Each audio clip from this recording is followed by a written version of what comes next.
Mom, I'm home. What's for dinner? Does this scenario seem a lot like your life? Is this how you feel when your children ask you what's for dinner? Hi, I'm Stu Gardner, your very own personal menu planning and shopping coach. Planning meals ahead of time can not only save you stress, but it can also save you money and increase the nutritional value of the food you feed your family.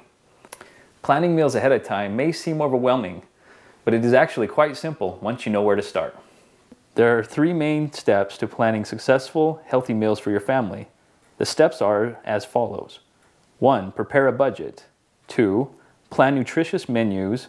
And 3. Shop wisely. The first step to successful meal planning is to prepare a budget. Determine how much money you can spend on food each month. Include food stamps, WIC vouchers, and cash. If you shop once a week, divide food dollars into 4 envelopes, 1 for each week. If you do most of your shopping once a month, be sure to budget food dollars for items you use later in the month. Pick a time once a week when you and your family can sit down together and plan a menu. It is important that everyone is involved. To help your family choose nutritious meals, use the food guide pyramid found on mypyramid.gov. Try to include food items from at least 4 of the 5 main food groups at each meal.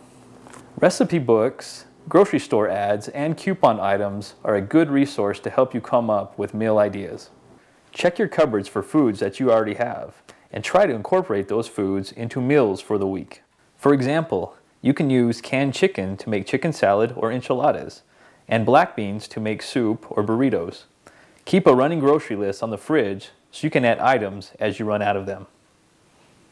Once you've created a master list of all the items you needed for the week, it's time to venture to the grocery store and learn to shop wisely.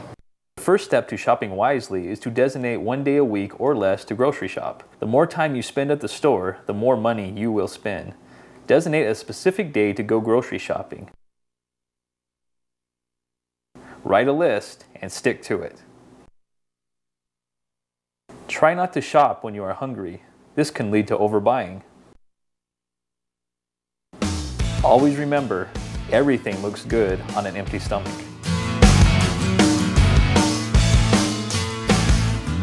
The next step to wise shopping is label reading. Not only can label reading help you choose more nutritious foods, but it can also help you choose less expensive foods. Store brand items are often similar in quality as name brand items, yet they cost less. Compare products and choose the healthiest option that is still a good price. For example, look at these 2 cans of soup.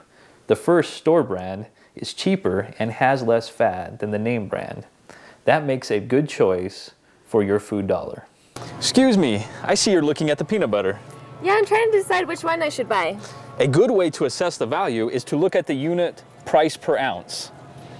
Now, the larger peanut butter has a cheaper price per ounce than the smaller peanut butter. Therefore, the larger peanut butter is a much better value. So I can get more peanut butter and it costs less. That's right. Awesome, thank you. The last step to shopping wisely is buying in bulk. If you have extra money and can buy in bulk, it is a good idea. Focus on items that can easily be frozen or preserved, like meat, fruits and vegetables, or canned items.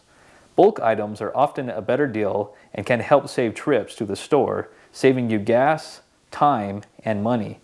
Divide the extra food that you will not be using that week and freeze it for later use. Now that you have learned the 3 simple steps to menu planning and shopping, preparing a budget, planning nutritious menus, and shopping wisely. Menu planning and shopping should be less of a stress and more of a success.